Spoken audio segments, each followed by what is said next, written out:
बिस्मिल्लाहिर्रहमानिर्रहीम। Public podcast में खुशामदीद। मैं हूं शाहनवाज खान और आप पब्लिक न्यूज़ का स्पेशल प्रोग्राम देख रहे हैं पब्लिक पॉडकास्ट। नाजरीन, अभी कुछ ही दिन पहले पीएचएल का शानदार फाइनल लाहौर कलंदर ने अपने नाम किया और एक ऐसा चेहरा हमें उस पीएचएल में नज़र आया जो काफ़ी अरसे से पीडीपी का जो लाहौर कलंदर का प्रोग्राम है पीडीपी का, उसका हिस्सा थे, लेकिन प्रोमिनेंट हुए जब उन्होंने पेशावर के ख़िलाफ़ परफॉर्मेंस दी और क्या कमाल की बॉलिंग की।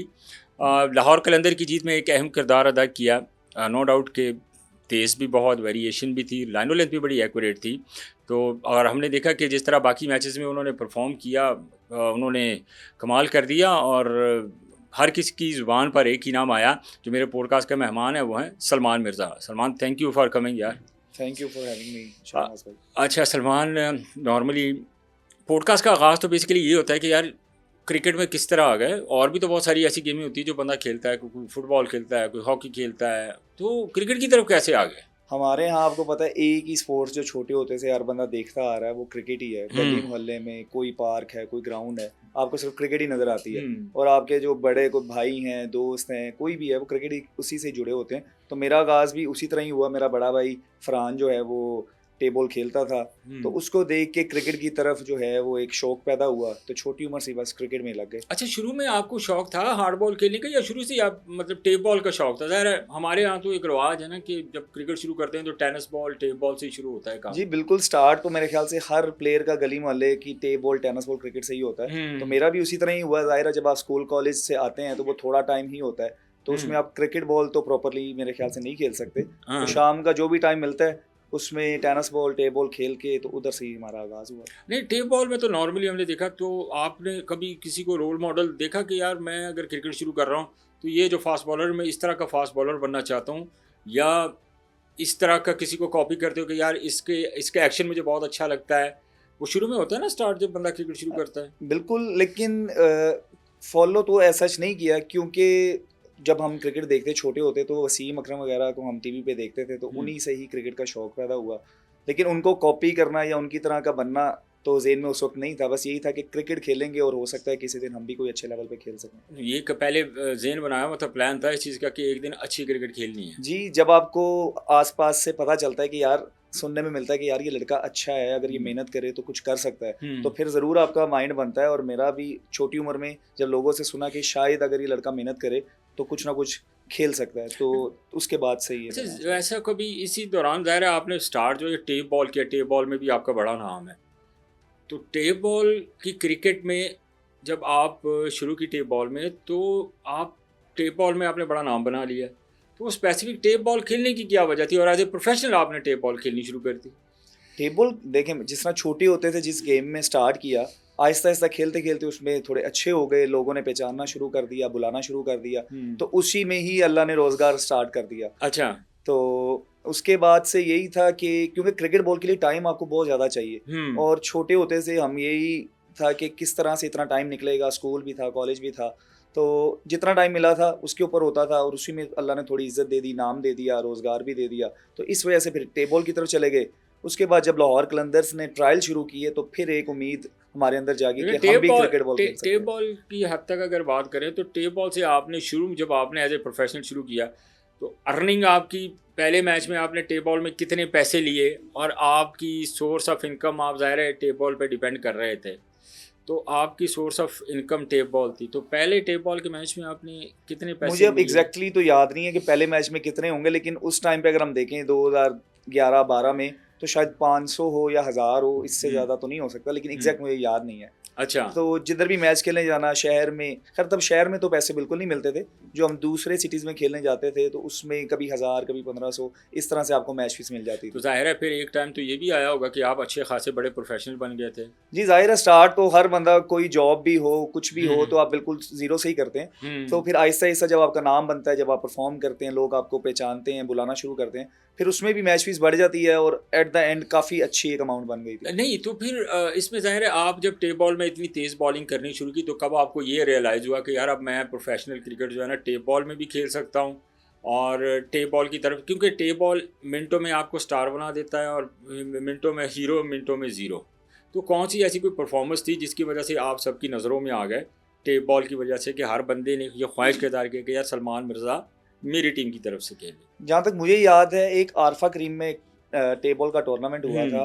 मुझे लगता है कि मेरा टेबल प्रोफेशनल क्रिकेट का आगाज़ वहाँ से हुआ, क्योंकि उसमें लाहौर के जो उस टाइम के मशहूर प्लेयर थे वो सभी खेल रहे थे, चाहे वो शबाज भाई थे या अकबर पोली था या एहसन मोटा था, फ़हीम भाई थे, एहसन भट्ट, मतलब उस वक्त के जो मशहूर नाम थे उस टाइम के वो सब थे। और उस मैच में मैंने, मुझे यहाँ तक याद है, मैंने 2 ओवरों में 5 या 6 आउट करके मैच वन साइडेड कर दिया था। अच्छा। तो उसके बाद से लोगों ने थोड़ा पहचाना, लोगों ने बुलाना शुरू किया, तो वहाँ से जो है वो प्रोफेशनल क्रिकेट खुद पे भी थोड़ा सेल्फ बिलीव होता गया कि नहीं यार मैंने हुण पैसे लैके खेलने चाहिए। ज़ाहिर है जब आप अच्छा कर रहे हैं और लोग आपको बुला रहे हैं और आप उनको डिलीवर कर सकते हैं तो फिर कोई भी काम मुझे नहीं लगता आपको फ्री करना चाहिए अगर आपको अच्छा करना है। नहीं अच्छा, तो पहले मैच की आपकी कोई स्पेसिफिक अमाउंट होती है, कोई डिमांड होती है कि यार मैंने इतने पैसे देंगे तो मैं आके खेला? नहीं, शुरू में सिर्फ आपको क्रिकेट चाहिए होती है, कोई बुलाता है आप उससे कोई डील नहीं करते कि मुझे इतनी स्पेसिफिक दोगे तो मैं आऊँगा। शुरू में सिर्फ आपने खेलना होता है तो आपको थोड़ा बहुत इतना मिल जाता है कि आपका शौक भी पूरा हो रहा है और आपको कुछ पैसे भी उससे मिल रहे हैं। तो एज सच कोई एग्जैक्ट अमाउंट नहीं थी कि यार ये दोगे तो मैं आऊँगा। जैसे स्टार्ट हुआ आहिस्ता आहिस्ता आपकी डिमांड भी बनती है, फिर आपकी वैल्यू भी बनती है, फिर आपको सब कुछ मिलता है। अच्छा, इसमें सलमान जो इंटरेस्टिंग चीज़ ये है, जब आप प्रोफेशनल आ जाते हैं, प्रॉपर अपने आप को as a tape ball professional कहते हैं, तो आपकी एक सोर्स ऑफ इनकम आप उसके ऊपर रिलाई करते हैं। तो आपकी मैक्सिमम जो आपने किसी मैच में कोई पैसे लिए हों, वो कितने पैसे आपने लिए एक मैच के? शाहनवाज भाई, जब तक मैं टेबल प्रोफेशनल खेल रहा था ना तब तक बहुत ज़्यादा पैसे इन्वॉल्व नहीं थे। 5,000 या 10,000 तक तो आपको मैच फीस तब मिल जाती थी, लेकिन आज का अगर कोई प्रोफेशनल प्लेयर है तो वो इससे कई ज़्यादा पैसे जो है वो कमा रहा है। लेकिन जब मैंने जब तक मैं खेलता रहा हूँ तब बहुत ज़्यादा नहीं थे, लेकिन इतने होते थे कि आपका गुजारा उससे हो सकता है। लेकिन मेरे पास खुरम चकवाल बैठा हुआ था सलमान, तो मैंने उससे पूछा, मैंने कहा यार तुम्हारी मंथली इनकम कितनी है? तो उसने कहा कि मैं तकरीबन महीने का 10 से 12 लाख रुपए कमा लेती हूँ। Is it true? अब बिल्कुल पॉसिबल है, क्योंकि अब उसमें भी स्पॉन्सरशिप्स आ गई हैं, अब मैच फीस बहुत ज़्यादा हो गई हैं। लोग 50-50 हज़ार, लाख रुपया एक दिन का भी जो है वो चार्ज कर रहे हैं। अच्छा। वो डिपेंड करता है कि टूर्नामेंट कितना बड़ा है, प्लेयर का स्टेटस कितना बड़ा है, उसकी परफॉर्मेंस कितनी अच्छी चल रही है। तो अब वाकई में क्रिकेट बॉल जितने ही तकरीबन पैसे टेबल में भी आ चुके हैं, और शायद यही वजह है कि जो यंगस्टर है वो स्टार्ट टेबल से ही करता है और कोशिश उसकी होती है कि मैं शुरू में ही पैसे कमाना शुरू अच्छा, सलमान, टेप बॉल के क्रिकेट में बड़े नाम है, खुरम चकवाल है, तैमूर मिर्ज़ा है, फिर ये फाहद मियाँ चन्नू है, एक और लड़का है शायद वो उसामा, और मतलब एक लड़का ये सरमद, और गालबन एक और टेप बॉल के और भी काफ़ी सारे हैं, छोटा भी किया, आई डोंट नो मेरा ख्याल। तो इनमें सबसे तगड़ा प्लेयर आपको कौन सा लगा है, और किसके खिलाफ जब आप खेल रहे थे तो आपको लगा कि यार ये 6 कहीं ना करा दे कवर से? ये जितने भी प्लेयर्स हैं ये सब के सब बहुत अच्छे हैं और अपने दिन पे ये किसी को भी बहुत ज़्यादा स्कोर कर सकते हैं। और ज़ाहिर है जब अल्लाह ने आपको नाम दिया, इज़्ज़त दिया, तो इसके पीछे कोई ना कोई वजह तो है, आपकी परफॉर्मेंस है, तभी आपको लोग बुलाते हैं और प्यार करते हैं। तो ये सभी प्लेयर अपने दिन पे बहुत ख़तरनाक है, लेकिन पर्सनली अगर मुझे जो सबसे ज़्यादा ख़तरनाक बैट्समैन लगता है वो मुझे छोटा विकी लगता है। छोटा विकी? क्योंकि उसने मुझे जब भी फेस किया है उसने मुझे रन्स ज़रूर किए हैं, 2-3 चीके मारे हैं, वो लाजमी मुझे स्कोर कर देता था, चाहे किसी को करे या ना करे। पेट शॉट क्या थी उसकी? विक्की तकरीबन सारी जगह ही खेल लेता है। उसकी क्वालिटी ये है कि वो कवर में भी शॉट मार लेता है, वो सामने भी अच्छा खेलता है, वो टांग पे भी अच्छा खेलता है। तो मैं अगर किसी एक का नाम लूँगा तो मेरे लिए वो सबसे ज़्यादा मुश्किल बैट्समैन है। नॉर्मली तो हमने देखा है कि क्रॉस ही मारते हैं, लेकिन बहुत सारे ऐसे प्लेयर हैं जो ये बात करते हैं कि अगर टेप बॉल क्रिकेट की बात करें तो सबसे अच्छा जो तगड़ा प्लेयर है वो खुरम चकवाल है। खुरम चकवाल नो डाउट एक बहुत अच्छा प्लेयर है, क्योंकि वो कवर पे भी आप देखेंगे, पॉइंट पे भी देखेंगे, शॉट मार देता है जिस तरह क्रिकेट बॉल में होता है। लेकिन सिर्फ खुरम चकवाल ही एक ऐसा प्लेयर नहीं है जो कवर पे मारता है। सरमद हमीद भी एक आप नाम उसमें ऐड कर सकते हैं, लाहौर का एक एहसन चिट्टा है, आप उसको भी ऐड कर सकते हैं जो हर तरफ शॉट मारता है। तो अब काफ़ी सारे प्लेयर इस तरह के आ गए हैं जो पूरे ग्राउंड में शॉट्स खेलते हैं, सिर्फ क्रॉस ही नहीं मारते। अच्छा यार, इसमें सलमान हमने ये भी देखा है कि मैच जो है ना, इसमें जुआ भी बहुत लगता है टेप बॉल के ऊपर। हमने देखा जब टेप बॉल के मैचेस होते हैं तो इसमें जुआ शुआ भी बहुत लगता है इसके ऊपर।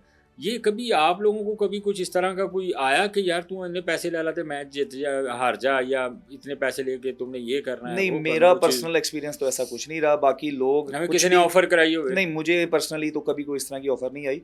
और मेरा ख्याल है जितनी मुंह उतनी बातें हैं, क्योंकि अगर इस तरह होता हो तो लोग हर जगह खेलते हैं, उनका नाम है, उनकी इज्जत है। कोई इस तरह की हरकत करके तो मुझे नहीं, मेरा ही ख्याल कि कोई जो है वो आपको बुलाएगा या आपको पसंद करेगा। तो मुझे लगता है ये ज़्यादातर बातें ही हैं।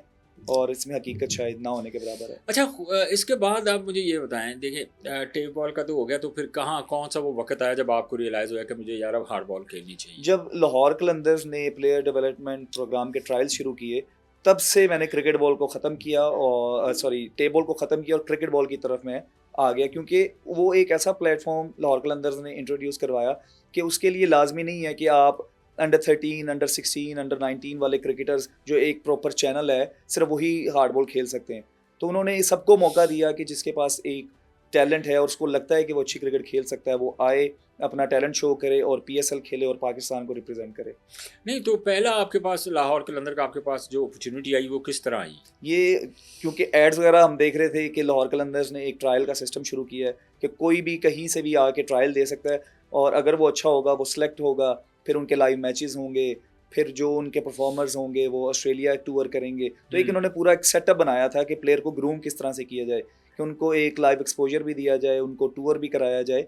तो 2017 में मैंने लाहौर से ट्रायल दिए, फिर मैं वो वहाँ सेलेक्ट हुआ, वो टूर्नामेंट खेला, वहाँ से मेरा क्रिकेट बॉल का आगाज़ हुआ। नहीं, तो पहला जो आपका इवेंट था लाहौर कलंदर की तरफ से वो कौन सा था? राइजिंग स्टार के नाम से लाहौर ने करवाया था, लाहौर में कज़ाफ़ी स्टेडियम में। अच्छा। सिटी वाइज टीम बनी थी और मैं लाहौर को उसमें रिप्रेजेंट किया था। फिर नेक्स्ट ईयर मैं दोबारा खेला फैसलाबाद की तरफ से। हाँ। उसके बाद इन्होंने battle of Qalandars T10 tournament करवाया अपने कलंदर्स हाई परफॉर्मेंस सेंटर में। नेक्स्ट ईयर फिर वो खेला। तो स्टेप बाय स्टेप हर साल एक ये इवेंट करवाते थे, उसमें से एक टीम सेलेक्ट करते थे, उसको फिर टूर करवाते थे। तो इस तरह मैं 3 इनके इवेंट खेला, 17 में, 18 में, 19 में। फिर 20 में लाहौर कलंदर्स की पीएसएल टीम के साथ मैं था। फिर 21 में मैं जो है वो पीएसएल खेला। मतलब एक लंबी जर्नी है लाहौर कलंदर्स के साथ, जो कि एक ओपन ट्रायल्स के स्टार्ट हुई थी। नहीं, तो जब आप लाहौर कलंदर के ट्रायल देने गए तो आपका मतलब आपका प्लस पॉइंट क्या था? आप क्यों डिफरेंट नज़र आए? क्यों आप बाकी बॉलर से डिफरेंट नज़र आए? आपके पास पेस ज़्यादा थी, आप लेफ्ट आर्म फास्ट बॉलर थे, आपके पास वेरिएशन थी, कोई स्पेसिफिक कोई रीज़न थी? जी, उस वक्त पेस जो थी वो सबसे ज़्यादा जो मैटर करती थी ट्रायल्स में, कि कोई भी फास्ट बॉलर्स है ना, जो 85 प्लस या 90 माइल्स के करीब करीब बॉल करता था, लाहौर कलंदर उसको सेलेक्ट कर लेती थी। हाँ। क्योंकि अगर एक बॉलर के पास रॉ पेस है, आप उसको एक अच्छा एनवायरनमेंट दे के, अच्छी कोचिंग दे के उसको आप कंट्रोल्ड बॉलर बना सकते हैं। तो उनका मोटिव यही था, कोई भी फास्ट बॉलर जो पूरी पाकिस्तान में कहीं पे भी है, चाहे वो हार्ड बॉल खेला है या नहीं खेला, वो आए, अपना पेस दिखाए, अपना टैलेंट दिखाए और सेलेक्ट हो जाए। तो मैं भी जो है 85 माइल्स प्लस करके बॉल में सेलेक्ट हुआ था, और उस वक्त जो मेन क्राइटेरिया था वो फास्ट बॉलर के लिए पेस ही था। अच्छा सलमान, इसके बाद फिर लाहौर कलंदर का कौन सा ऐसा टूर्नामेंट था जिससे आप नज़रों में आए और आपने आपकी परफॉर्मेंस क्या रही है? ये जो ज़ाहिर है 2-3 आपके टूर्नामेंट हुए, एक आपने वो जो आप सिटीज़ की तरफ से खेले, फिर उसके बाद वो जो T10 हुआ, तो किस में आपकी परफॉर्मेंस अच्छी रही? मेरे ख्याल से मेरी सेटिस्फैक्ट्री परफॉर्मेंस हर टूर्नामेंट में थी, लेकिन स्टैंड आउट अगर कोई काम कहा जाए तो वो जो बैटल ऑफ कलंदर्स का T10 टूर्नामेंट हुआ था, उसमें मुझे लगता है कि कुछ, क्योंकि इमरान नज़ीर भाई मेरे सामने थे, और उनको जो मैंने बगैर बाउंड्री के, मतलब 5 गेंद पहले बिल्कुल उनके बैट से भी नहीं लगे और छठी बॉल पे सिर्फ सिंगल हुआ था, तो वो एक ऐसा टूर्नामेंट था जिसमें मैं 2 ओवर में 10, 12, 13, 15 इस तरह की मेरी परफॉर्मेंस थी। तो वो मुझे लगता है कि स्टैंड आउट रहा मेरे लिए। और उसके बाद ही जब पीएसएल का कैंप लगा, मुझे उसमें लाहौर कलंदर्स ने बुलाया और फिर मैं उनके साथ रहा। तो वो एक टूर्नामेंट मैं कह सकता हूँ कि उस वक्त जो आपका टूर्नामेंट चल रहा था पीएसएल खेल रहे थे आप, 2021 में आपने गालिबन पहला मैच खेला है जी। तो 2021 में आपका स्क्वाड क्या था? फास्ट बॉलिंग स्क्वाड जो था। फास्ट बॉलिंग में शाहीन अफरीदी, हारिस रऊफ़, दिलबर हुसैन, अहमद दानियाल और शायद कोई एक मेरे ज़हन से स्लिप हो रहा हो, लेकिन ये 4 बॉलर्स तो उस वक्त स्क्वाड में मौजूद थे। तो आपको उस वक्त आइडिया हो गया कि यार इतने इतने बड़े फास्ट बॉलर खेल रहे हैं, तो इनके होते हुए क्या मैं खेल सकता हूँ? जी, देखें, जब आप एक जगह पे आप पहुंचते हैं, आपको एक उम्मीद तो ज़रूर होती है कि आपको कभी भी मौका मिल सकता है, लेकिन जिस तरह से मुझे पहले मैच में ही मौका मिल गया, वो बिल्कुल भी मेरे ज़हन में नहीं था, क्योंकि वो कोविड का टाइम था। हारिस रऊफ़ जो है वो कोविड पॉजिटिव आ गए अनफॉर्चुनेटली। तो उसके बाद मुझे मौका मिला। समीन भाई सुबह मुझे ब्रेकफास्ट में मिले हैं और यूँ कंधे पे हाथ रख के उन्होंने पूछा है कि कैसे हो, प्रैक्टिस कैसी चल रही है, अगर मैच मिले तो खेल सकते हो। तो मैंने कहा जी मैं तो बिल्कुल रेडी हूँ। मैं तो ज़ेन अपने दिल में तो हर इंसान ने एक एम बनाया होता है, माइंड आपने प्रिपेयर किया होता है कि जब भी मौका मिलेगा तो आपने उस मौके को जाने नहीं देना। तो वो मुझे मौका मिला और अल्हम्दुलिल्लाह स्टार्ट भी अच्छा हुआ। फिर उसके बाद हारिस रऊफ़ अल्हम्दुलिल्लाह जो है वो रिकवर हो गए। उसके बाद से मुझे ज़्यादा मौके नहीं मिल पाए। कभी दिल में कोई शिकवा आया कि यार मैं मतलब टीम के साथ हूँ, सारे प्लेयर खेल रहे हैं और आप कह रहे हो कि यार मुझे क्यों नहीं खिला रहे, नहीं, मुझे खेलना शिकवा चाहिए? तो कभी नहीं आया, लेकिन हाँ ज़ाहिर आप इंसान हैं, आपको दुख तो ज़रूर होता है, कभी हम्म, मायूसी भी जो है वो छा जाती है। लेकिन जब आपका अल्लाह पे यकीन हो और आपको अपनी मेहनत पे हो कि आप अगर मेहनत करते रहें कभी ना कभी, क्योंकि देखें अल्लाह का वादा है कि आपकी मेहनत कभी ज़ाया नहीं जाती। हम्म, तो अगर आप मेहनत कर रहे हैं और आप एक सिस्टम में हैं तो आपको कभी ना कभी तो मौका ज़रूर मिलेगा। तो हम्म। ठीक है, टाइम लगा, लेकिन जब भी अल्लाह ने मौका दिया वो टीम के लिए फ़ायदेमंद हुआ, तो उससे मैं अल्हम्दुलिल्लाह खुश हूँ। नहीं वो तो ज़ाहिर है, फिर एक लंबा अरसा भी आया, एक गैप भी बिटवीन दैट टाइम आया कि आप लाहौर कलंदर की टीम के साथ भी नहीं रहे, तो वो भी एक टाइम था। तो ज़ाहिर है वो जब आप टीवी पे मैचेस देख रहे होते थे तो उस वक्त तो बंदे को फील होता है कि यार देख मेरी टीम है और मैं ही नहीं खेल रहे हैं, तो मतलब मैं टीम के साथ भी नहीं हूँ, क्योंकि वो एक मेमोरेबल मोमेंट्स जो हैं वो आपकी टीम के साथ गुजरे होते हैं, प्लेयर्स के साथ गुजरे होते हैं। उस वक्त तो बंदे को थोड़ा फील होता है ना। मुझे ऐसा वो नहीं फ़ील हुआ कि मैं लाहौर कलंदर के साथ नहीं हूँ। मैं पीएसएल टीम के साथ बेशक नहीं था, लेकिन मैं लाहौर कलंदर्स के साथ एसोसिएट में जब से उस सिस्टम में आया हूँ, तब से अब तक मैं उनके साथ एसोसिएट हूँ। हम्म, मैंने 2022 में जब लाहौर कलंदर्स पहली बार चैंपियंस हुई थी, मैं तब भी टीम का हिस्सा था। तब बिल्कुल। खैर मैचेस नहीं मिल पाए, वो एक अलग बात है, लेकिन मैं टीम का तब भी हिस्सा था। फिर 2023 में लाहौर कलंदर्स ने ज़िम्बाब्वे बोर्ड के साथ एक एग्रीमेंट साइन किया, हम्म। अपने पीडीपी के कुछ बॉलर्स वहाँ भेजे, तो मैं उसका भी हिस्सा था। तो मैं पीएसएल टीम का हिस्सा नहीं था, लेकिन मैं लाहौर कलंदर के साथ एसोसिएट था। आप हालांकि बड़े अच्छे फास्ट बॉलर हैं, आप परफॉर्म करते हुए आ रहे हैं, अभी हालिया जो आपकी परफॉर्मेंस है वो आउटस्टैंडिंग थी, लेकिन क्या वजह बनी कि आपको पाकिस्तान क्रिकेट बोर्ड की तरफ से या जो डोमेस्टिक या फर्स्ट क्लास क्रिकेट खेलने को मिल नहीं रही थी? क्या कोई ऐसी टेक्निकल इश्यूज थे या आप उनको सेटिस्फाई नहीं कर पा रहे थे अपनी बॉलिंग से? ये तो आपको वही बता सकते हैं कि मैं तो कोशिश तब भी कर रहा था, अभी तक कर रहा हूँ। क्योंकि जब मैं 2021 में मैं पीएसएल खेला, 22 में मैं सेंट्रल पंजाब सेकंड 11 का हिस्सा था। हम्म, मैं सेकंड 11 का वाइट बॉल टूर्नामेंट्स खेला, लेकिन उससे अभी फर्स्ट क्लास नहीं खेल पाया। हम्म, 23 में जब मुझे लाहौर कलंदर्स ने ज़िम्बाब्वे के लिए पूछा कि हम इस तरह, आप हमारा एग्रीमेंट है और आप जाना चाहोगे, क्योंकि मुझे फ़र्स्ट क्लास क्रिकेट खेलनी थी और यहाँ पे मेरा फ़र्स्ट क्लास में नाम नहीं आ रहा था, हम्म। तो मैं इसलिए फिर वहाँ पूरा सीज़न खेलने गया। वहाँ पे मैंने फिर फर्स्ट क्लास भी खेली, वनडे और T20 भी खेले। तो यहाँ पे क्यों नहीं मिल सका, उसका तो मेरे पास फ़िलहाल कोई जवाब नहीं है। लेकिन आप हालिया आपकी परफॉर्मेंस, जब आप जिम्बाब्वे में फर्स्ट क्लास खेले और आपने बहुत परफॉर्म भी किया जिम्बाब्वे में, लेकिन अब तो दोबारा इन्होंने रब्ता नहीं किया आपके नहीं, मैं साथ? लास्ट ईयर लाहौर ब्लूज़ से मैं नेशनल T20 खेला हूँ और अल्हम्दुलिल्लाह हम चैंपियन भी हुए हैं। हम्म, तो अब जो कमिंग सीज़न है इंशाल्लाह फर्स्ट क्लास में लाहौर से उम्मीद है कि ज़रूर खेलूँगा। और ज़िम्बाब्वे का मुझे वैसे ये फ़ायदा ज़रूर हुआ कि क्योंकि जब आप फर्स्ट क्लास क्रिकेट खेल लेते हैं तो आपको बॉलिंग का काफ़ी हद तक पता चल जाता है, क्योंकि जब आप लंबे स्पेल्स करते हैं आपको अपनी फ़िटनेस का भी पता चलता है, आपको डिफरेंट प्लान्स करने पड़ते हैं। तो उसका मुझे, चाहे मैं पाकिस्तान में फर्स्ट क्लास नहीं खेला, जहाँ भी खेला ज़ाहिर हूँ। है वहाँ 4 डे क्रिकेट तो थी ना। जी। तो 4 डे क्रिकेट का आपको सबसे ज़्यादा फ़ायदा ये मिलता है कि आप अपने आप को टेस्ट कर सकते हैं। तो उसके बाद जब मैं दूसरी क्रिकेट में आया, यहाँ पे मैंने नेशनल T20 भी खेला, फिर 2024 में लाहौर कलंदर्स के साथ मैंने गयाना सुपर लीग भी ग्लोबल सुपर लीग खेली हम्म। गयाना में। तो मैं लाहौर कलंदर के साथ एसोसिएट था और जो एक क्रिकेट का सिलसिला चल रहा था, वो एक चलता जा रहा है अल्हम्दुलिल्लाह। लेकिन आप जब गयाना में खेले तो आपकी परफॉर्मेंस वहाँ पे बहुत अच्छी रही है, तो उसके बाद आपको एक उम्मीद पैदा हुई कि ये जो कमिंग सीज़न है 2025 पीएसएल का, इसमें मैं पीएसएल की नुमाइंदगी करूँगा? जी, वहाँ पे एक ऐसा मैच आया जो अगर देखा जाए तो हम ऑलमोस्ट हार चुके थे। हम्म, 4 ओवर्स में 27 रन्स रिक्वायर्ड थे और उनकी 4 या 5 विकेट्स अभी रहती थी। तो वो दिखने में तो बाहर से ऐसे ही लगेगा कि मैच ख़त्म हो गया। हम्म, लेकिन वो जो मैच हम जीते थे, मैं और फ़हीम, हमारे 4 ओवर रहते थे, तो वो हमने जो मैच जीता है, मैंने 2 ओवर 4 रन्स पे किए, 2 आउट किए क्रूशियल, फिर फ़हीम ने भी अच्छी बॉलिंग की और हमने वो मैच जीता। तो जब मैं उस मैच के बाद बाहर आया, समीन भाई बहुत ज़्यादा खुश थे और उन्होंने उस वक़्त मेरे से प्रॉमिस किया कि अब जो कमिंग पीएसएल आएगी, वो आप लाहौर कलंदर की तरफ से लाज़मी खेलोगे। और फिर आहिस्ता आहिस्ता वो दिन भी आ गए जब पीएसएल 10 स्टार्ट हो गया और आप टीम के साथ थे। अगर अब इसकी बात करते हैं तो शुरू के मैचेस में आप टीम का हिस्सा नहीं थे, कैसा फील हो रहा था कि यार वो याद आ रही थी समीन भाई की बातें कि यार समीन भाई ने मुझे कहा था कि मैं आपको खिलाऊंगा? जी, बिल्कुल मेरे ज़हन में थी और बेशक मैं मैच नहीं खेल रहा था, लेकिन जो भी टीम मीटिंग्स होती थी, मैं उसका हिस्सा होता था। हम्म, मतलब कि उनके प्लान्स में मैं पहले दिन से था कि जब भी मौका बनेगा, सलमान मिर्ज़ा को हम ज़रूर ऐड करेंगे। हम्म, तो उनका मुझे टीम्स में ऐड करना, मुझे एक कॉन्फिडेंस देना, मुझ पे ट्रस्ट करना, वो पहले दिन से ही था। हम्म, बेशक लेट मौका मिला, जब भी टीम को बेहतर लगा कि इस मौके पे इसको हमें यूज़ करना चाहिए, तो वो उन्होंने किया और अल्हम्दुलिल्लाह जो कॉन्फिडेंस एक ट्रस्ट उनका था उसकी वजह से काफ़ी अच्छा, लाहौर कलंदर की तरफ से सबसे ज़्यादा कॉन्फिडेंस आपको किसने दिया? अगर आप नहीं भी खेल रहे हैं, कभी इंसान है, मूड होता है ऑफ, आप को ज़्यादा कॉन्फिडेंस, एतमाद, आपको तसल्ली किसने दी?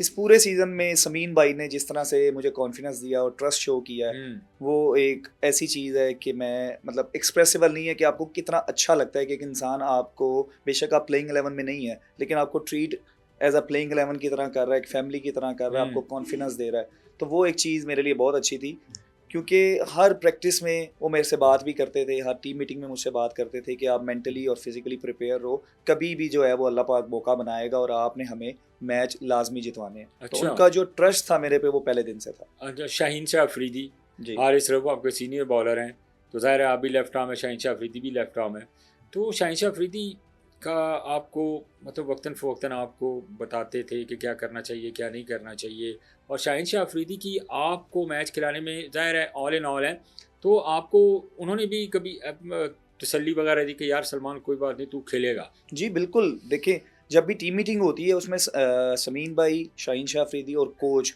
और प्लेयर, ये 4 लोग होते हैं। तो आपको कॉन्फिडेंस हर तरफ से मिलता है, क्योंकि जब समीन भाई कह रहे थे कि आपको मौका कभी भी मिल सकता है, साथ शाहीन अफरीदी का भी मुझे सपोर्ट फुली था कि आप अपने आप को तैयार रखो, आप जिस तरह से मेहनत कर रहे हो और जिस तरह से आप नेट में बॉलिंग कर रहे हो वो बहुत ज़बरदस्त है और इसी को आप जारी रखो। कभी भी आपको मौका मिल सकता है और जब भी आपको मौका मिले तो आपने कोशिश करनी है कि टीम के लिए फ़ायदेमंद हो। तो फाइनली वो दिन भी आता है जब आप पेशावर के ख़िलाफ़ खेलते हैं, एक वो टाइम आता है कि पीएसएल वहाँ पे रुक जाता है। जी, उस वक़्त पहले तो ये बताओ कि क्या ख़्यालात चल रहे थे कि इस दफ़ा पीएसएल का शायद मैं फिर कोई मैच ना खेल सकूँ? उस वक़्त तो लग रहा था, लेकिन क्योंकि मुझे शुरू दिन से कॉन्फिडेंस दिया जा रहा था तो मुझे तो ये था कि कभी ना कभी तो मौका मिल ही जाएगा। तो पीएसएल का रुकना, हालांकि वो लास्ट हमारी जो राउंड गेम थी उससे पहले उन्होंने मुझे बता दिया था कि आप ये मैच खेलोगे, वो अल्लाह की करनी हुई, पीएसएल रुक गया, वो फिर एक हफ्ते का गैप आ गया तो एक बहाना बन गया, लेकिन मुझे पहले से ही पता था कि ये मैं लास्ट गेम मैं खेलूंगा और उसके बाद जो है बाकी मैचेस में मुझे मिलेंगे। तवक्को थी कि यार मैं इतना क्रूशल मैच खेल जाऊँगा? इतने क्रूशल कि ये उनका ट्रस्ट ही था, वरना मैं अगर पर्सनली अगर देखूं तो कोई भी बंदा जो एक प्लेयर पूरा सीजन नहीं खेला उसको आप नॉकआउट में चांस देते हुए आपको भी शायद डाउट हो, लेकिन जो उनका ट्रस्ट था मेरे पे, समीन भाई का और शाहीन शाह अफरीदी का, उसने मुझे बहुत हेल्प की और मैं उनका शुक्रगुजार हूँ कि उन्होंने इस तरह के मैच पे मुझ पे भरोसा किया और अल्हम्दुलिल्लाह उसमें डिलीवर हुआ। नहीं तो उसने जिसले मैच खेल रही थी तो मैच भी पेशावर के खिलाफ थे, जेड़ा हार गया वो बाहर। उस वक्त जब आप खेल रहे थे तो ऑब्वियस सी बात है आप पीडीपी के प्रोग्राम से आ रहे हैं, अपना इतना सेल्फ बिलीव था, इतने कॉन्फिडेंट थे कि मैंने जेड़े मैच खड़ाया मैं उड़ा के रख देना। मैं इतने सालों से अपने मौके के इंतज़ार में था। हाँ। तो जब मौका अल्लाह ने दिया तो मेरी तो कोशिश थी और दुआ थी कि मैं अच्छे से अच्छा ही करूं, चाहे वो नॉकआउट गेम हो या कोई भी गेम हो, आपने तो अच्छा करने के लिए ही जाना है। हाँ। और अगर बड़े मैच में आप अच्छा परफॉर्म करते हैं तो आपका जो मोराल है और कॉन्फिडेंस है वो बहुत ज़्यादा जो है वो बूस्ट होता है। तो इस तरह के मैच के लिए कोई इतना मसला नहीं होता, अगर आपकी तैयारी अच्छी हो तो आप डिलीवर कर सकते हैं। किस माइंड सेट के साथ पहला मैच जब आप गए हैं खेलने के लिए? अब देखें पेशावर की बहुत बड़ी टीम थी, साइम अयूब आपके सामने है, बाबर आजम आपके सामने, हारिस आपके सामने है, और सलमान मिर्ज़ा एक एमर्जिंग प्लेयर है जो बॉलिंग कर रहा है। पहला बॉल और इतने बड़े बड़े ओवरसीज़ प्लेयर उनके खेल रहे, जब पहला बॉल कर रहे थे दिमाग में क्या चल रहा था? देखिए जब आप मैच खेलने जाते हैं उससे पहले ज़ाहिर है आप पूरा अपना होमवर्क करते हैं, कौन प्लेयर क्या शॉट अच्छी खेलता है, कौन कहाँ पे थोड़ा स्ट्रगल करता है। तो हर प्लेयर के लिए अलग अलग रोल होता है, क्योंकि शाहीन आपको पता है कि स्टार्ट से ही अटैकिंग बॉलिंग करते हैं, विकेट के लिए जाते हैं, लेकिन मेरा जो था रोल टीम में डिफरेंट था, मुझे कंटेन करना था। अच्छा। वो एक अलग बात कि मुझे विकेट्स मिल गई, क्योंकि मुझे था कि मैंने राइट एरियाज को हिट करना है, उनके लिए मुश्किल पैदा करनी है, उसमें मैंने डॉट के लिए जाना है। तो जब डॉट के लिए जाऊँगा विकेट्स आ जाएंगी तो भी फ़ायदा है, और अगर विकेट्स नहीं भी आती तो कम से कम मैं टीम का जो मेरे लिए एक उन्होंने टारगेट सेट किया है वो मैं पूरा कर सकता हूँ। तो यही प्लान था कि अच्छी बॉलिंग करूँ, टाइट बॉलिंग करूँ, और अल्हम्दुलिल्लाह विकेटें मिलती गई तो टीम के लिए फ़ायदा होता पिंडी का गया। विकेट तो बैटिंग ट्रैक हमें नज़र आ रहा था, लेकिन आपने उसको बॉलिंग ट्रैक बना दी। जब आपका दिन अच्छा हो तो मुझे लगता है कोई भी ट्रैक हो आप उसमें डिलीवर कर जाते हैं। ज़ाहिर है पहला बॉल कर रहे थे, थोड़ा प्रेशर था, दिमाग में चल क्या रहा था कि यार मेरे की होना चाहिए था? ये प्रेशर तो जाहिर है, बड़ा आप अगर मैच था। नॉर्मल गेम भी खेल रहे हो, चाहे लीग मैच भी हो, प्रेशर तो आपके ऊपर ज़रूर होता है। लेकिन जब आप पहला बॉल करते हैं और वो राइट एरिया को हिट करे और जो आपने सोचा हो उस तरह का बॉल कर दो आप, तो आपको बहुत कॉन्फिडेंस मिलता है। और जब आपके सराउंडिंग में लोग बहुत अच्छे हों और आपको सपोर्ट कर रहे हो पहले दिन से, तो मेरा ख्याल है कि आपको उसका बहुत फ़ायदा मिलता है। लेकिन उसके दरमियान देखें, अब जब आपने पहली विकेट जब आपने हासिल की सैम अयूब की, ज़ाहिर है वो जितना तगड़ा प्लेयर है और जितना वो फॉर्म उसकी लगी हुई थी हर मैच, दूसरे मैच में वो भी इतने बड़े रन्स नहीं कर रहा था, लेकिन रन्स कर रहा था, नाम बड़ा है। तो उस वक्त दिमाग में क्या चल रहा था? नाम से मेरा नहीं ख्याल कोई फ़र्क पड़ता है। अगर आप अच्छी बॉलिंग करें, लेकिन वो कोई भी बैट्समैन है, जिस तरह वो आउट हुआ, वो हिट विकेट हुआ है जी ठीक है। हालांकि मैंने पहले साइम अयूब की इतनी इनिंग्स देखी हैं, उसको मैंने कभी इस तरह का आउट होते नहीं मैंने देखा। क्योंकि जब मैं बॉलिंग अपने मार्क पे था और जब मैं बॉल डिलीवर करने वाला था, तो मैंने उसको देखा कि वो अपनी जो पेट शॉट है, नो लुक शॉट, No उसके look। लिए वो जा रहा है। तो मैंने चेंज ऑफ पेस किया और थोड़ा आगे बॉल किया कि उसकी वो शॉट ना बन सके। हाँ, तो जैसे ही जब वो रूम बनाने गया तो वो उसके पाँव लग गया और हमारे फ़ायदा हो गया। क्योंकि आपको ये चीज़ें नोट करनी होती है कि बैट्समैन के पाँव किधर जा रहे हैं और वो क्या सोच सकता है इस वक्त। ये चीज़ें आपको जो है एज अ क्रिकेटर जो है वो आपके जहन में होनी चाहिए और उसके अकॉर्डिंगली आपको जो है वो प्लान करना चाहिए। इतना बड़ा प्लेयर आपने आउट कर दिया, आपको यकीन था सैम अयूब को कि मैं इसको आउट कर लूंगा? जी यकीन तो बिल्कुल, कोई भी बैट्समैन हो, अगर आप उसको चैलेंज करेंगे तो जाहिर सी बात है या डॉट आएगा या विकेट आएगी। ठीक है, रन्स भी आ सकते हैं, लेकिन जब हमारा प्लान डॉट करने की तरफ है, जब आप डॉट के लिए जाएंगे, 2-4 डॉट्स T20 में प्रेशर बनाते हैं, तो जब प्रेशर बनेगा बैट्समैन गलती भी करेगा। और मुझे लगता है कि वहाँ पे वो एक गलती ही हुई कि जो बॉल वो शॉट खेलने के लिए नहीं थी और उसने उसको फोर्सफुली वो खेलने गया और वो हिट विकेट हो गया। तो ये कोई भी बैट्समैन हो, उससे फ़र्क नहीं पड़ता, गलती कोई भी कर सकता है। गलती तो खैर किसी भी बैट्समैन से भी हो जाती है और किसी बॉलर से भी हो जाती है। और लेकिन उसी मैच में हमने देखा जिस तरह आपने बाबर आजम को बॉलिंग की, तो बाबर आजम की तो क्लास तो है और वो उन्होंने शो भी की। जी बिल्कुल, देखें एक आउट होने के बाद एक बैट्समैन आता है और आते ही आपको 2-3 जो चौके लगाता है, तो उससे उस बंदे की क्लास शो होती है। लेकिन हमें सिर्फ एक बंदे को टारगेट नहीं करना। अगर हम दूसरे एंड से भी अगर किसी को आउट करते हैं या डॉट करते हैं, तो दोनों प्लेयरों पे जो है वो प्रेशर बनता है। हमारा मेन मकसद ही ये था कि हमने सिर्फ प्रेशर क्रिएट करना है और फिर बैट्समैन गलती करेगा और उसका इंशाल्लाह हमें फ़ायदा होगा। तो हारिस को जब बॉलिंग कर रहे थे तो उस वक्त प्लानिंग क्या क्या जहन में क्या चल रहा था कि यार कितने, क्योंकि वो जब ओवर लगाता है तो लगाता 18-20 की है, उससे फ़र्क नहीं पड़ता। क्योंकि मुझे पर्सनली अगर मैं बताऊँ ना, जो खुला बैट्समैन खेलता है ना कि अगर एक ओवर में, अब सलमान मिर्ज़ा एमर्जिंग प्लेयर है, वो लाहौर कलंदर की तरफ से इतना बड़ा मैच खेल रहा है, बॉलर वो अच्छा है, लेकिन दूसरी तरफ इंटरनेशनल क्रिकेटर है और देखो जो दुनिया के बेहतरीन बॉलर्स खेल चुका है, तो उसको भी इस बात का वो कॉन्फिडेंट है कि यार मेरे आगे जिहड़ा बॉलर आ गया मैं उन्हें उड़ा देना है। तो जाहिर है जब इस तरह का बैटर सामने आता है तो कहीं ना कहीं जाके बंदे को थोड़ा फील तो होता है कि यार ये किते जानते ही किते मेरी जी लाइनो लाइन से ख़राब ना कर दे, चौका छिक्का ना मार दे। कोई तो प्लान करता है ना उस नहीं, वक्त। मैं प्लान बिल्कुल करता हूँ और जो बैट्समैन ज़्यादा खुला खेलता है मुझे पर्सनली वो ज़्यादा पसंद है, क्योंकि उसके खिलाफ विकेट आने के चांसेस आपके सबसे ज़्यादा रहते हैं। जाहिर है वो आपको बड़े रन्स भी कर सकता है, लेकिन अगर मैं बड़े रन का सोच के बॉलिंग करूंगा तो मैं कुछ भी नहीं कर सकता। मैं अपनी स्ट्रेंथ को बैक करूँ, अगर मैं अच्छी जगह पे बॉल करूँ, ठीक है, हो सकता है वो मुझे एक छक्का भी मारे, 2 छक्के भी मारे, लेकिन अगर उसके बाद भी मैं उसको आउट कर देता हूँ तो मुझे लगता है वो मेरी सक्सेस है। क्योंकि जब टीम की बड़ी विकेट आप हासिल करते हैं, 1-2 बाउंड्रियां मैटर नहीं करती, उनका मोराल भी डाउन होता है, उनका कॉन्फिडेंस भी डाउन होता है, और जो नेक्स्ट बैट्समैन आएगा तो ज़ाहिर 2-4 बॉलें एडजस्ट होने में लेगा, तो जो उसने रन्स पहले किए थे वो वहां पे आपके कवर अप हो जाते हैं। तो ये चीज़ की कोई परवाह नहीं है कि कौन सामने खड़ा है, मारेगा तो फिर गेम का हिस्सा है, लेकिन अगर विकेट आ जाती है तो वो मेरी सक्सेस है। लेकिन तो उस वक्त क्या जज्बात थे, क्या हालात थे जब आपने वेरी नेक्स्ट बॉल पे हारिस के बाद उसको आउट किया और आप हैट्रिक पे आ गए?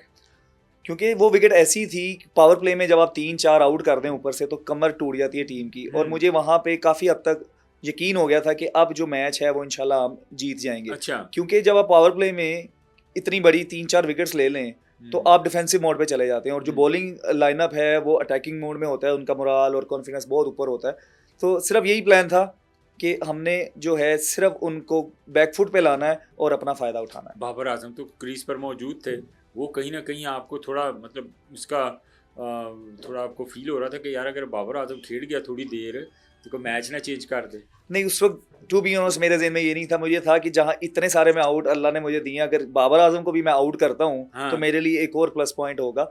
लेकिन मैच चलता है, विकेट्स आती हैं, रन्स भी होते हैं, लेकिन उस वक्त यही था कि अगर मैं 1-2 और आउट कर दूंगा तो उधर ही मैच फिनिश हो जाएगा। और आपने वो आउट कर दिया जी। अच्छा फिर इस्लामाबाद के खिलाफ जब आप लोग खेले हैं तो जाहिर है इस्लामाबाद के खिलाफ तो आपने ऑब्वियसली आप एक बेहतरीन परफॉर्मेंस करके आपने पेशावर के खिलाफ 4 खिलाड़ियों को आउट कर दिया, हर तरफ सलमान मिर्ज़ा। तो ज़ाहिर है in between that time next match के लिए बहुत सारे आपके पास मशवरे भी आते हैं, आपके पास पुराने जो क्रिकेटर्स हैं वो भी आपके पास आते हैं, वो भी कुछ बताते हैं। तो जो हमारे पुराने क्रिकेटर्स थे किसी ने आके इन बिटवीन दैट टाइम कुछ चीज़ें आपको बताई कि यार तुम ऐसा ना करो, तुम ऐसा कर लो?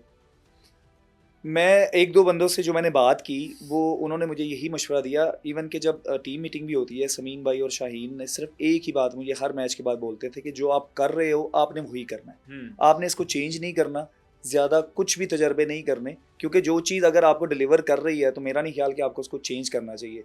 तो जिससे भी मैंने बात की और उन्होंने मुझे यही मशवरा दिया कि आप जो कर रहे हो उसी तरह करते तो रहो। ज़ाहिर है कि ग्राउंड में यार इतने इतने बड़े लेजेंड्स थे, तो ज़ाहिर है फिर आपने परफॉर्म किया था, तो ज़ाहिर है फिर लेजेंड्स की भी तो कोशिश होती है कि यार एक लड़का तगड़ा है, इमर्जिंग है, अच्छा प्लेयर है, क्यों ना उसको कुछ बताया जाए।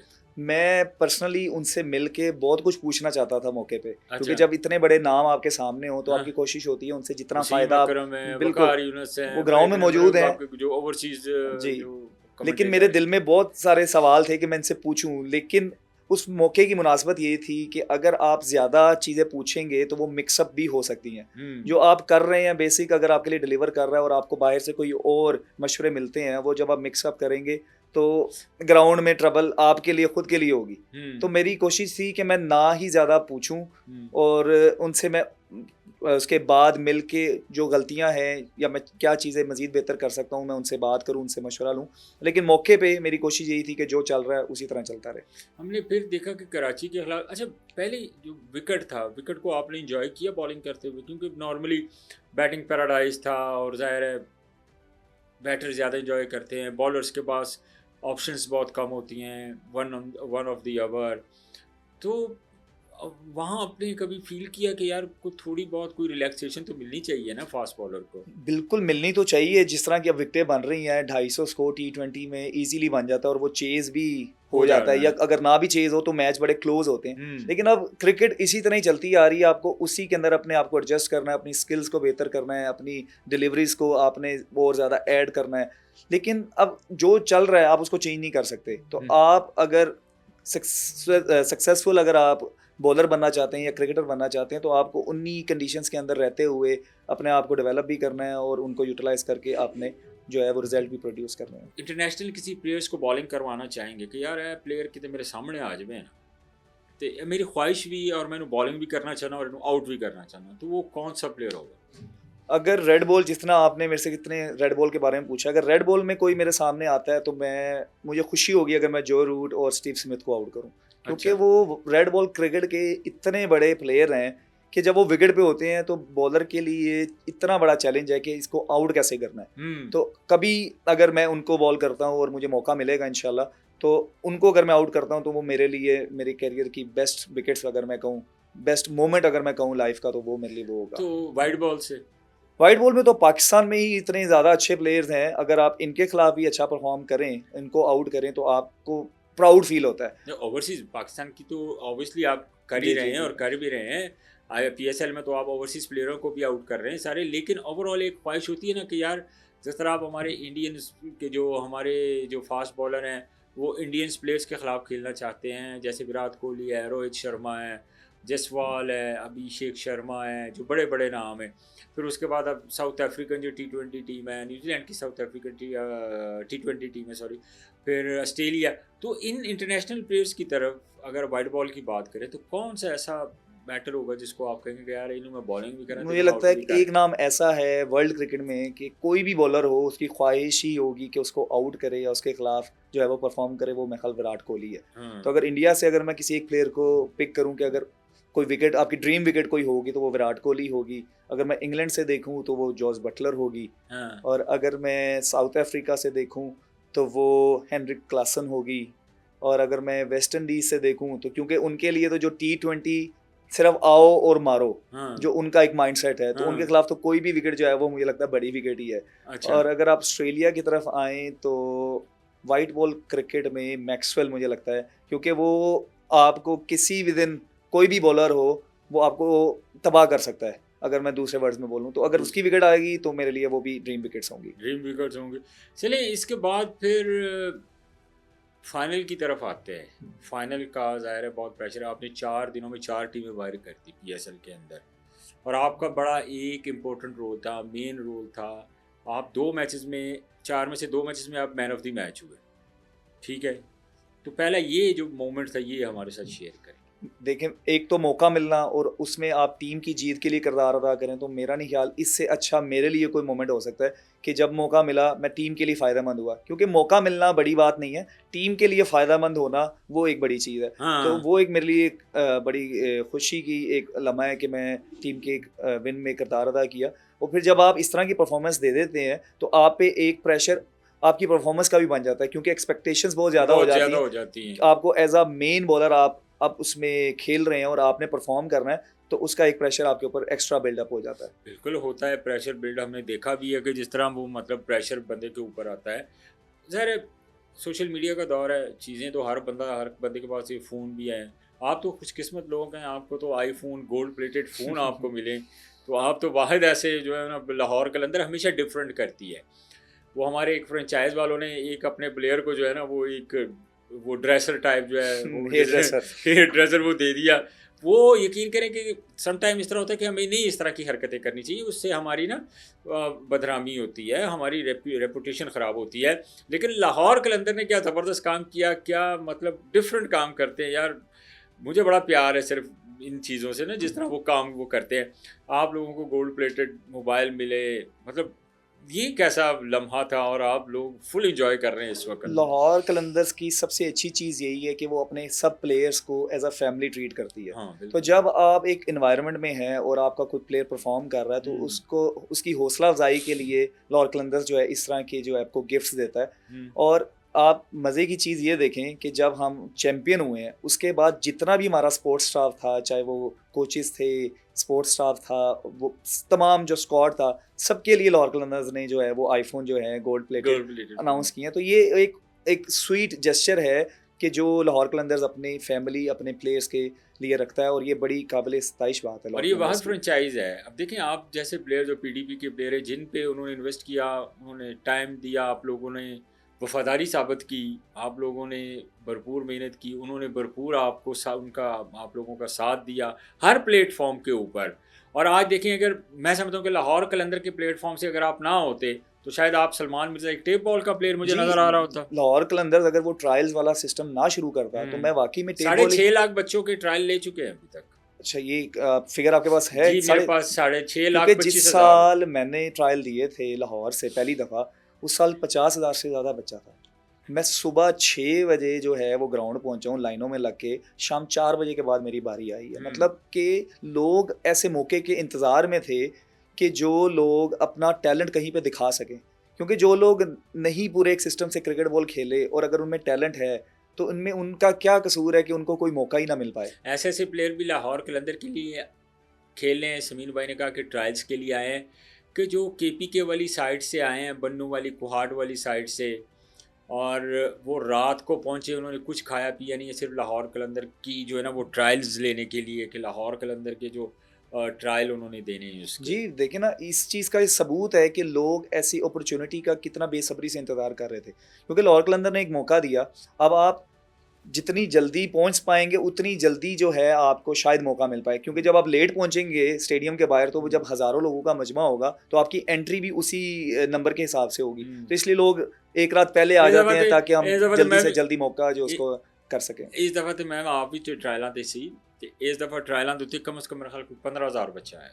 तो देखें ना, 15,000 बच्चा, और विद इन 2 डेज या 2.5 डेज, यानी 2.5 दिनों में उन्होंने 15,000 बच्चों के ट्रायल ले लिए। यही देखें ना, लाहौर कलंदर के सिस्टम की यही क्वालिटी है कि वो सबको मौका ज़रूर देते हैं, चाहे वो हज़ारों हो, चाहे वो सैकड़ों, जितने भी एक तादाद में लोग आए, सबको मौका ज़रूर मिलता है। और इस तरह की अपॉर्चुनिटीज़ मुझे लगता है कि हर फ्रेंचाइज को करनी चाहिए, ताकि वो और भी जो टैलेंट है, जो लोग खेलना चाहते हैं, वो और लोगों को नज़र आ सके। अच्छा, सलमान नईम जी, पहले मैचेस में परफॉर्म नहीं कर रहे थे, तो नईम का बताएं हमें थोड़ा सा, पीडीपी का वो भी प्लान प्रोग्राम के वो बच्चे हैं, तो नईम तो आउटस्टैंडिंग प्लेयर नज़र आए हमें, आप अपनी क्योंकि आपके तो साथ खेले। नईम और मेरा बहुत ज़्यादा टाइम जो है वो कलंदर्स हाई परफॉर्मेंस सेंटर में साथ ही गुजरा है। अच्छा। क्योंकि जब मैं आया मेरे ख्याल से शायद नईम भी उसी साल खेला है या शायद एक साल पहले से वो हाँ। पीडीपी के साथ मुंसलिक था। तो नईम की जो मेहनत है और जो उसने उधर अपनी ट्रेनिंग पे, अपनी डाइट पे, अपनी स्किल्स पे वर्क किया लाहौर कलंदर्स के साथ, वो क्योंकि जिस बंदे ने देखा है वो सिर्फ वही जानता है। और जब पीएसएल स्टार्ट हुआ लाहौर कलंदर्स ने उसको भरपूर बैक किया। जैसे आपको सबको ही पता है कि पहले मैचेस में वो उस तरह से परफॉर्म नहीं कर पाया, तो पूरी दुनिया से उसकी ट्रोलिंग हुई और लाहौर कलंदर्स का भी मजाक उड़ाया गया कि कितनी किस तरह का प्लेयर आप ले आए हैं। हाँ, बिल्कुल कि ऐसे आपको हुआ। क्रेडिट्स लेने हैं या आपको सिर्फ जो है एक ऐसा बंदा चाहिए होता है कि हम हाईलाइट्स बना सकें, मीडिया की उसमें सुर्खियों में रह सके।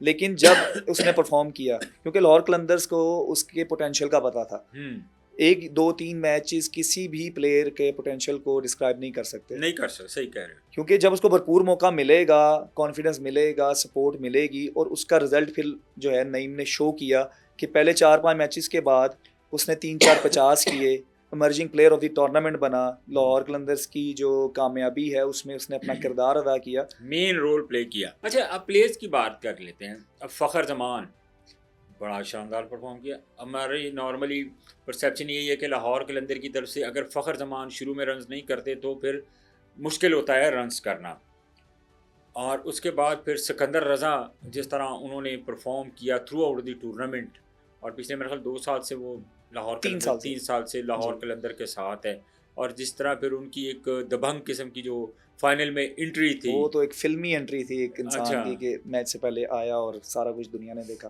वो तो सारा दुनिया ने देखा। तो जब फ़खर रन्स करते थे तो टीम रिलैक्स होती थी कहीं पे जाके, यार अब फ़खर जाके अपना काम कर लेगा, क्योंकि ज़ाहिर बर्डन उस पर आता था क्योंकि नईम शुरू के मैचेस में रन्स नहीं कर रहा था। नहीं, रिलैक्स आप कभी भी नहीं हो सकते जब तक मैच चल रहा है और आप जीतते हैं, जीत नहीं फिनिश नहीं जाते, करते, फिनिश नहीं होता, तब तक आप रिलैक्स नहीं हो सकते। लेकिन हाँ, ये सच है कि जब फ़खर भाई रन्स करते हैं तो अगर आप रेशो निकालें जितने मैचेस में फ़खर भाई ने रन्स किया है तो मेजॉरिटी मैचेस जो है लाहौर कलंदर्स जीती है। तो ये हमारे लिए बड़ी एक अच्छी चीज़ है कि फ़खर भाई लाहौर कलंदर्स का हिस्सा हैं और इतने सालों से उस टीम के लिए परफॉर्म कर रहे हैं और मैचेस जितवा रहे हैं। और मेरे ख्याल से सबसे ज़्यादा मैन ऑफ द मैच जो हैं लाहौर कलंदर्स के लिए फ़खर भाई के हैं। तो इस बात का सबूत है कि वो कितने बड़े प्लेयर हैं। और जब शुरू में नईम नहीं कर पा रहा था, उनके ऊपर शायद ज़्यादा हो कि मुझे दूसरा एंड भी कवर करना है, लेकिन लाहौर कलंदर्स की सबसे अच्छी चीज़ इस पूरे सीज़न में अगर आप देखें वो ये रही है कि हर डिफरेंट प्लेयर ने परफॉर्म किया है। सिर्फ एक प्लेयर के ऊपर आपने रिलाई नहीं किया या सिर्फ उसी के इर्द गिर्द टीम नहीं घूम रही थी। हर मैच में आप देखें कोई different player man of the match बना है। तो ये एक सबसे अच्छी चीज़ थी लाहौर कलंदर्स के लिए, और मेरे ख्याल से यही एक वजह है कि उसके चैंपियन बनने की, कि हर प्लेयर ने परफॉर्म किया। सिकंदर रज़ा बड़ा अच्छा परफॉर्म जी, सिकंदर भाई ने तो पहले भी बहुत अच्छा परफॉर्म किया जितने मैचेस वो पाकिस्तान में थे। लेकिन जब वो इंग्लैंड से वो टेस्ट मैच खेल के वापस आए हैं और जिस तरह की उनकी एक दबंग एंट्री हुई है, तो वो मैं कहता हूँ कि एक फिल्मी एक मंजर था कि एक बंदा 24 घंटे का 3 दिन का मैच खेला, टेस्ट मैच खेला, 24 घंटे का सफ़र किया, फिर मैच से 10 मिनट पहले पहुंचा। क्योंकि जो थकावट थी ना, वो मैं क्योंकि मौके पे था, मैं रज़ा भाई के चेहरे पे देख सकता था, सब देख सकते थे। लेकिन उसके बावजूद जो कमिटमेंट, जो प्रोफेशनलिज्म और जो परफॉर्मेंस रज़ा भाई ने शो की है, वो मैं कहता हूँ उसकी मिसाल आपको कहीं नहीं मिलेगी। अच्छा सलमान, अब फाइनल की तरफ बढ़ते हैं। फाइनल का मैच था, प्रेशर आपके ऊपर था, और जाहिर है फाइनल का जितना मर्जी बंदा कह ले यार मेरे पे प्रेशर कोई नहीं है, लेकिन फाइनल का प्रेशर ऑब्वियसली होता ही होता है। जितना प्रेशर फाइनल का नहीं, मैं आपको बता रहा हूँ कि हर मैच का प्रेशर होता है। देखिए ना, फाइनल का क्योंकि जब नाम आता है ना फाइनल, तो उसका प्रेशर ऑटोमेटिकली बहुत बढ़ जाता है। अच्छा, फाइनल में कुछ डिफरेंट प्लान करने का आप प्लान करके ग्राउंड में उतरे थे, या अपनी स्ट्रेटजी? शाहीन अफरीदी ने कमाल की बॉलिंग की, आपने कमाल की बॉलिंग की, बस वो एक ओवर आपका जो था उसके बाद भी मैं पूछता हूँ आपसे कि वो थोड़ा आपका एक्सपेंसिव गया। अदरवाइज जो हारिस रऊफ़ ने, शाहीन शाह अफरीदी ने जिस तरह की बॉलिंग की, रिशद हुसैन ने जिस तरह की बॉलिंग की, तो मतलब कुछ डिफरेंट प्लान लेके ग्राउंड में उतरे थे आप लोग? नहीं, डिफरेंट तो ऐसा नहीं था, लेकिन जाहिर है प्रेशर हम पे भी है तो प्रेशर उन पे भी होगा। फाइनल मैच है, हर बंदे पे प्रेशर है, हर बंदे को परफॉर्म करना है, अपनी टीम को चैंपियन बनवाना है। तो डिफरेंट मेरे लिए थोड़ा सा उस मैच में ये मुझे गोल जो टारगेट दिया गया था वो ये था, क्योंकि मैं ज़्यादातर बॉल एक एरिया में हिट कर रहा था, लेकिन मुझे उसमें था कि डिफरेंट बॉलिंग लाजमी ट्राई करनी है कि उनको डिसीव किया जाए।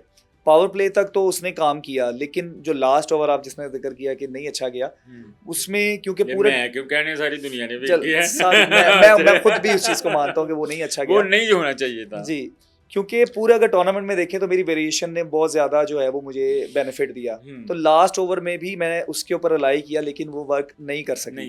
उसमें गलती मेरी ये थी कि शायद मुझे सारे सिर्फ यॉर्कर्स ही करने चाहिए थे, लेकिन मैंने मिक्स बॉलिंग की, जिसकी वजह से रन लगे, टीम के लिए थोड़ी मुश्किल पैदा हुई। लेकिन पार्ट ऑफ गेम है, क्योंकि जब आप जीत जाते हैं कर रहे हैं तो चीज़ें तो बहुत सारी कवर हो जाती हैं, लेकिन जाहिर है कि आप हमें भी तवक्को नहीं थी, क्योंकि आप मुसलसल जितनी अच्छी बॉलिंग करते हुए नज़र आ रहे थे, हम बिल्कुल personally I was not expecting कि सलमान को मतलब इतने रन हो जाएंगे।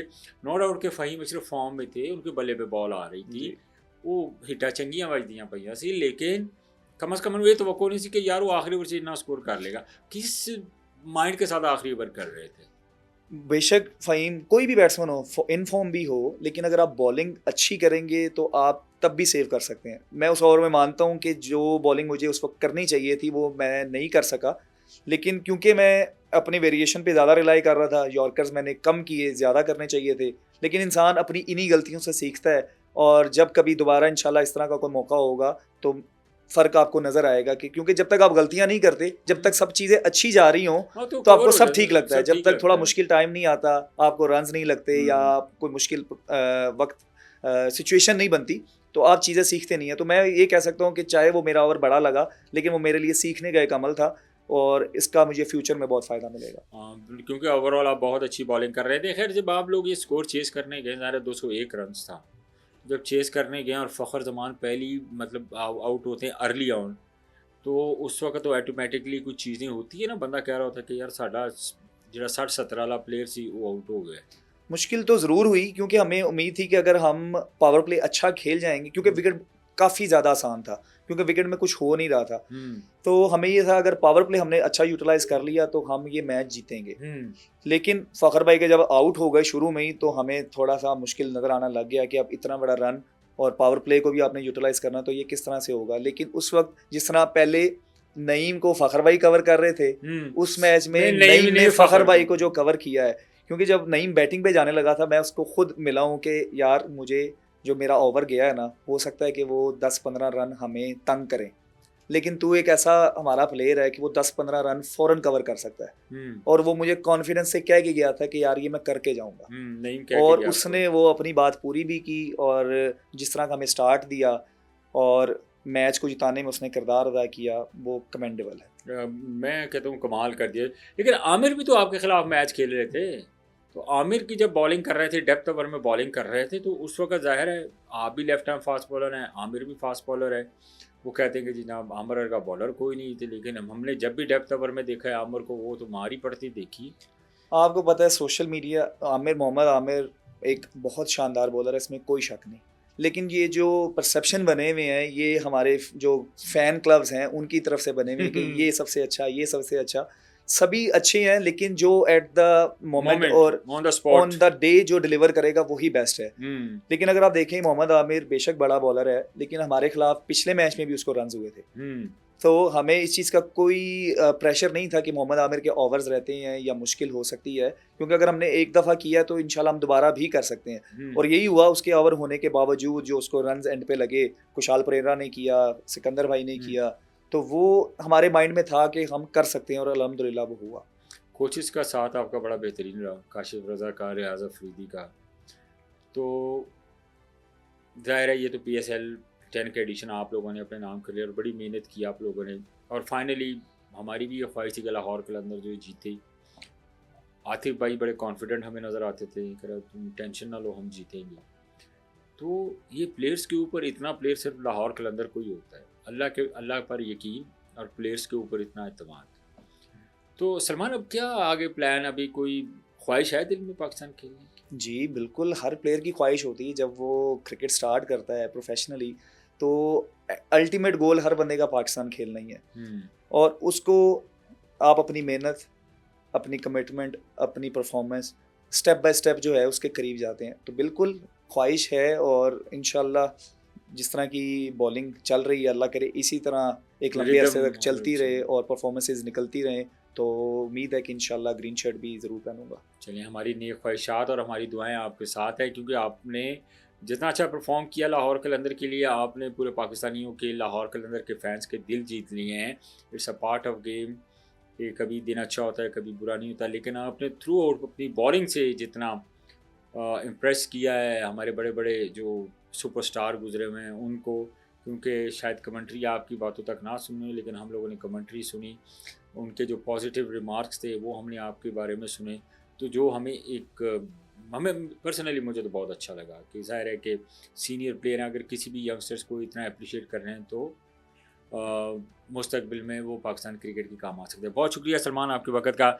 नाज़रीन, मोहम्मद सलमान मिर्ज़ा, मोहम्मद सलमान एक्चुअली मेरे मुंह से इसलिए निकल गया कि टेस्ट क्रिकेटर हैं, वो भी मेरे बड़े अच्छे दोस्त हैं, तो उनका नाम मोहम्मद सलमान मिर्ज़ा ने जिस तरह की बॉलिंग की, मज़ा आया थ्रू आउट पूरे टूर्नामेंट में। हमारी नेक ख्वाहिशात है सलमान के साथ कि वो जल्द अज जल्द ग्रीन शर्ट पहने पाकिस्तान को प्रेजेंट करें। कम अज़ कम जो वाइट बॉल क्रिकेट है उसमें मैं पर्सनली, मेरी ये ख्वाहिश है कि सलमान पाकिस्तान की तरफ से खेले और परफॉर्म करे। आज के पॉडकास्ट से मुझे इजाज़त दीजिए, अपना बहुत सारा ख्याल रखिए। अल्लाह हाफ़िज़।